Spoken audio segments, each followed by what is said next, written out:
Right, folks. So today is something a bit different. It's going to be a wee bit different to what I normally do. So, as you all know, as of right now, I'm supposed to be doing a vlog on a Monday and a Friday.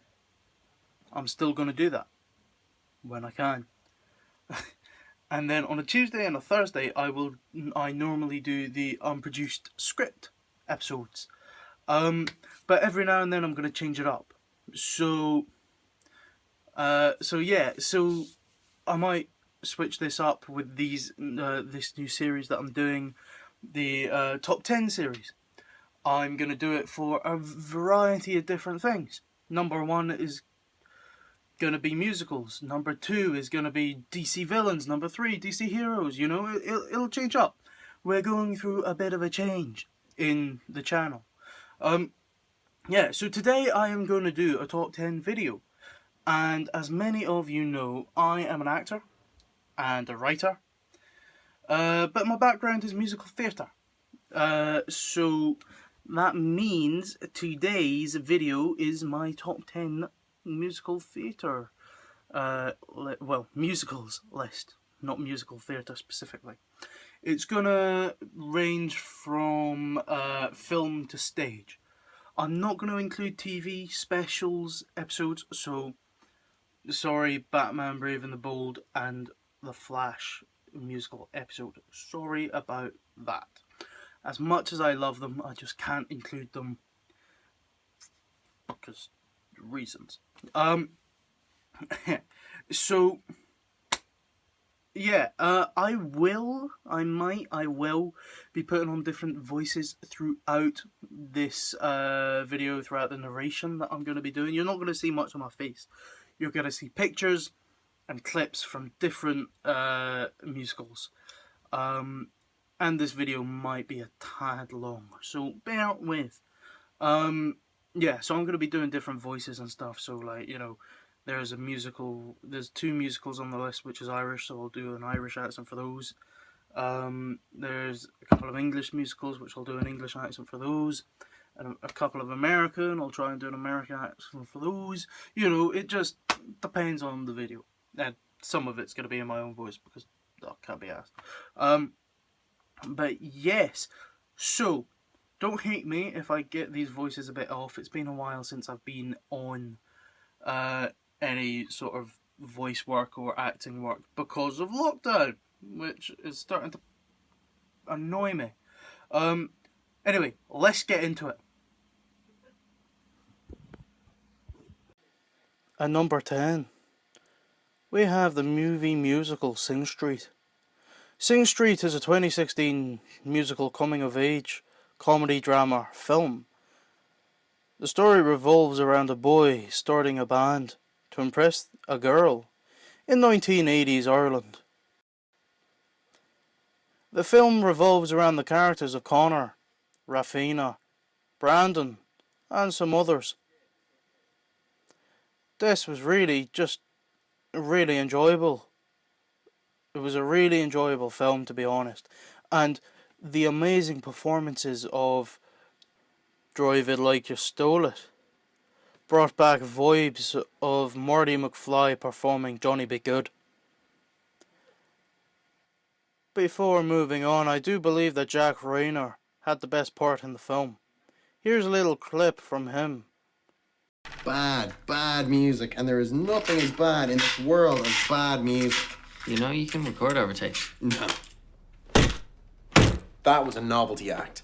You want to have actual sexual intercourse, right? Yeah. What? The girl. It's all about the girl, isn't it? Yeah, the girl, yeah. And you're going to use somebody else's art to get her? Are you kidding? We're just starting. Like, we need to learn how to play. Did the Sex Pistols know how to play? You don't need to know how to play. Who are you, Steely Dan? You need to learn how not to play, Connor. That's the trick. That's rock and roll. And that takes practice. And you're not a covers band, by the way. Really? No. Every school has a covers band. Every pub has a covers band. Every wedding has a covers band. And every covers band has a middle-aged member who'll never know whether they could have made it in the music industry or not because they never had the balls to write a song for someone else. Rock and roll is a risk. You risk being ridiculed. But I don't know how to write a song. Close that door and sit down. Really? It's gonna be a long night. I have school in the morning. This is school. At number 9, we have the movie musical The Greatest Showman. The Greatest Showman is a 2017 American musical biographical drama film directed by Michael Gracie in his directorial debut, written by Jenny Bix and Bill Condon, starring Hugh Jackman, Zac Efron, Michelle Williams, Rebecca Ferguson, and Zendaya Coleman. It's normally just Zendaya, but I call her Zendaya Coleman because that's her name. Featuring 9 original songs from Benj Pasek and Justin Paul. The film is inspired by the story of P.T. Barnum's creation of the Barnum's American Museum and the lives of its star attractions. Not more to say than the music is amazing as well as having a stellar cast, and Efron could not have chosen a better musical to come back for.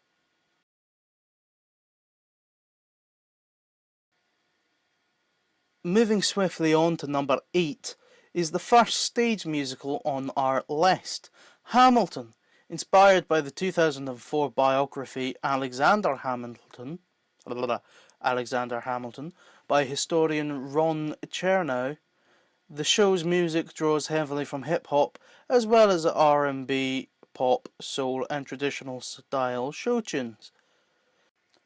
The show also casts non-white actors as the founding fathers and other historical figures. Through this use of modern storytelling methods, Hamilton has now been described as being about American then, as told by America now. The theatre legend, that is Lin-Manuel Miranda, came up with the music, lyrics and even made a book. That's right, a book. He was also the original actor who portrayed Hamilton on stage, working with Lemons do amazing music videos for Hamilton amongst other great musicals. It's California, 1958, and greaser Danny Zuko and Australian Sandy Olsen are in love. They spend time at the beach, and when they go back to school, what neither of them know is what they both now attend Rydell High. Danny's the leader of the T-Birds, a group of black leather jacket wearing greasers, while Sandy hangs out with the Pink Ladies, a group of pink wearing girls led by Rizzo. When they clash at Rydell's first pep rally, Danny isn't the same Danny from the beach. They try to be like each other so they can be together. Grease is a timeless classic that has been told in many different ways since it first appeared on the musical theatre scene. And each interpretation is bloody brilliant. Number 6 on our list is the brilliantly amazing musical Dear Evan Hansen. The cast of DEH, or Dear Evan Hansen, is truly amazing. And with each new different production, it is one that I will love forever. Dear Evan Hansen tackles issues that are relevant to the modern day. The musical reminds you that no matter what happens, you will be found. You will be found. Now for spot number 5, welcome back to Ireland in the early 2000s. I adore this musical and have performed it 3 times myself. Funnily enough, I was almost done with my most latest run of the show when lockdown begun.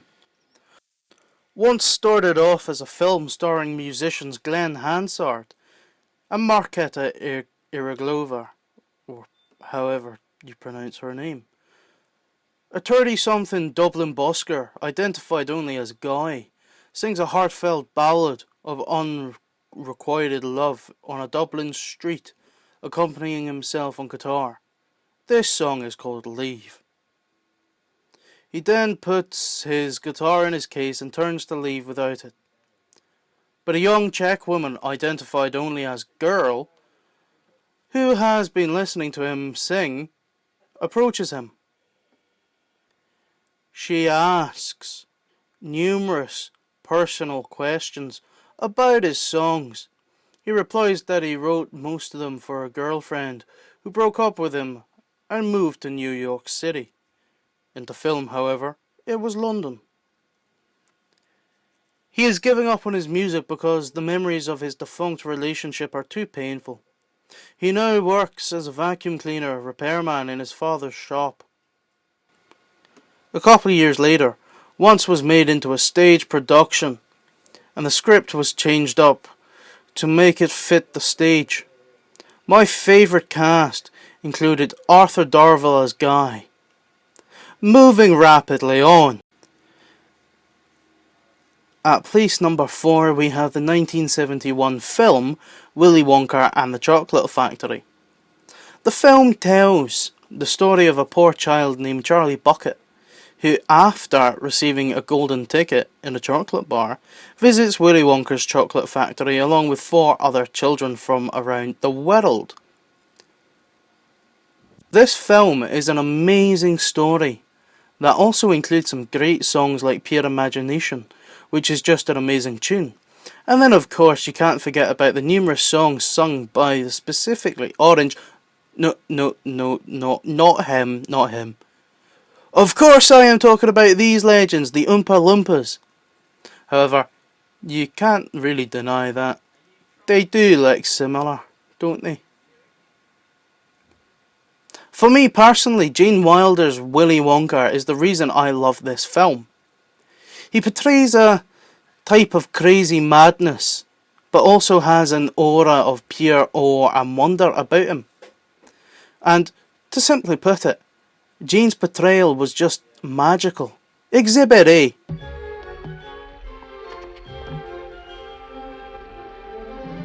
If you want to view paradise, simply look around and view it.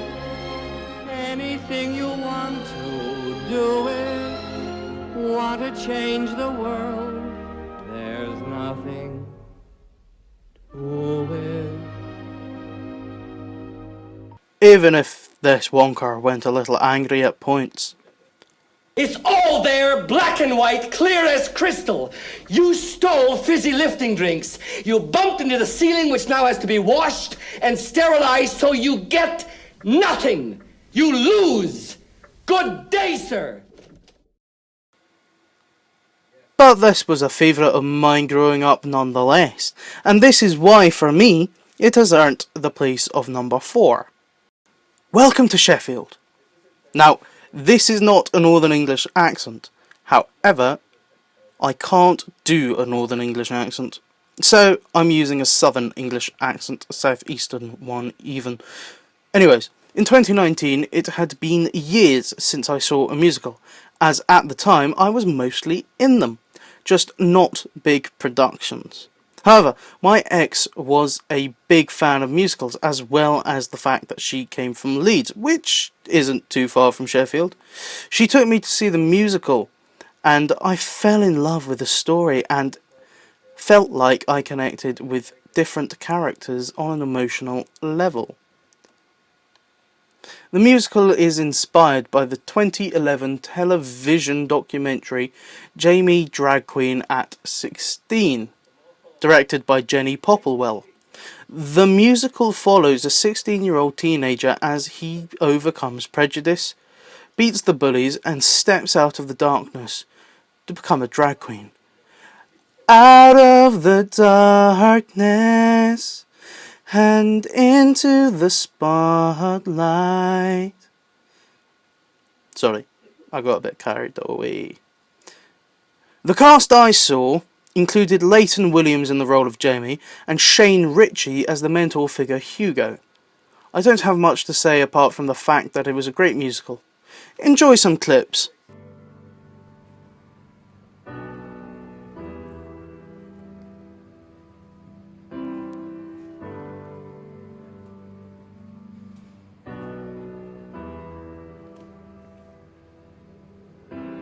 Something he said Something he said, his words built a wall inside my head. Just one little thing, didn't mean that much to him. Keeps building and building and building this wall in my head.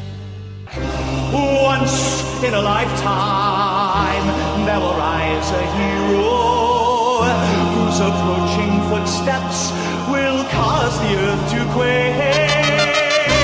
Once in a lifetime, they'll baptize a hero in the blood she left in her wake. The legend of Loco Chanel. Right, strip.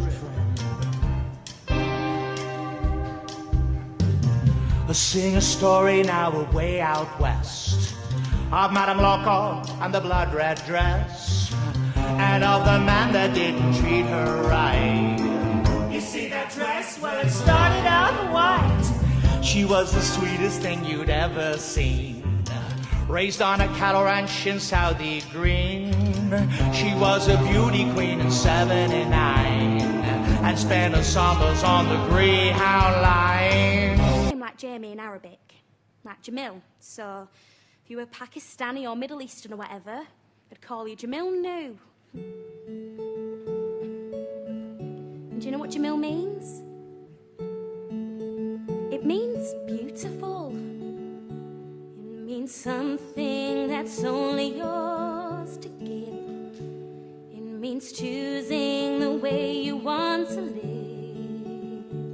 It means wonderful, and it means powerful, and it means true. Also, I just love Scottish actor James Gillan, who played Trey Sophisticate. Legend. Can't believe my ex thought he was Irish though.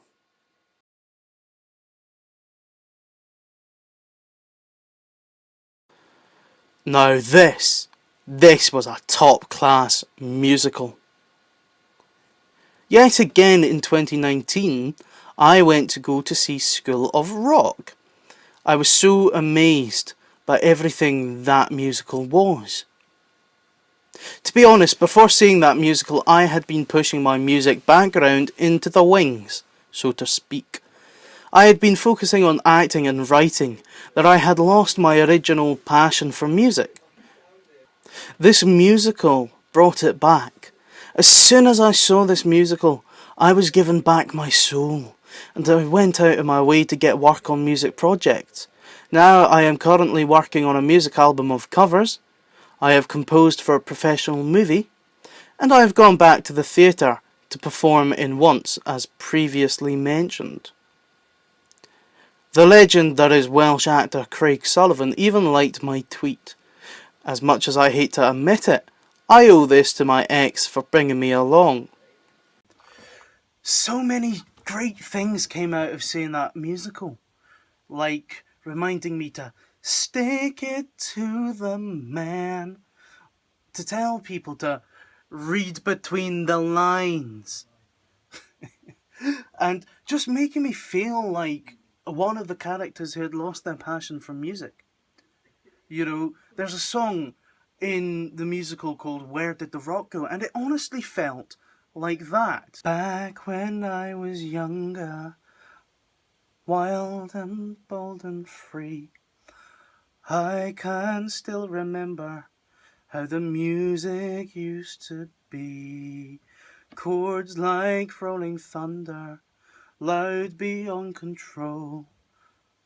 Every note and lyric branded right across my soul.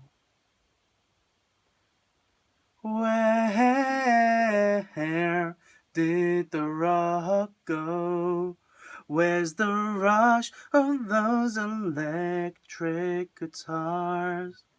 Where are all those voices raised in heaven, blazing down like shooting stars? Tell me, where is the passion? Where's the rattle and the roar and the buzz? Where do lost years wander go to? What happened to the guy that I was?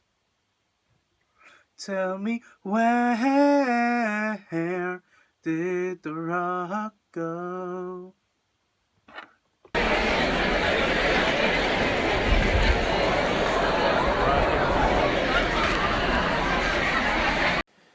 In first place is the musical Finding Neverland. For me personally, the two most memorable actors who took on the lead role were Jeremy Jordan and Matthew Morrison. Also, I'd like to point out that Lea Michele Kelly was the female lead for both actors when it came to Broadway, straight after the ART Theatre in Cambridge, Massachusetts. The musical is about the life of playwright, author J.M. Barrie, and he comes from Scotland. After many hits, Barrie seemed to have hit a long stretch of writer's block until he meets the Llewellyn Davies family, who inspire him, thus creating the world famous Peter Pan. As a huge fan of Peter Pan, this was an interest to see. Additionally, because J.M. Barrie was my writing hero, I tried to see life the way he did, like a child. Now, please enjoy some clips of these amazing songs. Where is the light? In all this darkness I've somehow lost my way. How did I grow? Far from the innocence I'll never find again. Time is the fire in which we all burn. Time that I lose with every page that I turn. Where are the words that used to flow whenever paper touched my hand? Where is my voice in all the silence need to hear it? See in the real world without pretending things are what they aren't. He isn't a bear, he's just a dog. Just a dog? Now, why would you go and shatter poor Porthos's hopes like that? Just is the most pointless word in the English language. Now, why should anything ever have to just be anything, Especially here in Kensington Gardens. You see it all around us, in every single color, on every dimension, from to reinvention. And if it is black, then it's white, and when it is dark, then it's light. So fill in all the spaces, always the imaginary places. Yeah, it's so frustrating when no one else sees everything you see. So for now, it's just that I'm losing confusion. Unless you James. He went to Neverland. Neverland. It's a place I invented where you never grow old. I've never told anyone that before. Whenever I was frightened, if I ever felt alone, I turned to the night sky and a star I call my own. Somewhere I could run to, just across the Milky Way. If you like, I could take you. It's just a light year and a day. We can sail away tonight on a sea of pure moonlight. We can navigate the stars to bring us back home. In a place so far away, we'll be young, that's how we will stay. Every wish is a command. We will find ourselves in never, never. We can sail away tonight on a sea of pure moonlight. We can navigate the stars to bring us back home. In a place so far away, we'll be young, that's how we'll stay. Oh, hey, watch one more clip and then that'll be it. Theatre night. You can hear the echoes from all the shows that have come before it. Standing here all at once, all the words run dry. Something changed, can't explain, and I can't deny. And so those are my top 10 musicals and my reasons why. Please like, comment, subscribe, follow the socials, and comment down below. What are your favourite musicals? I do want to hear. I'll see you all next time.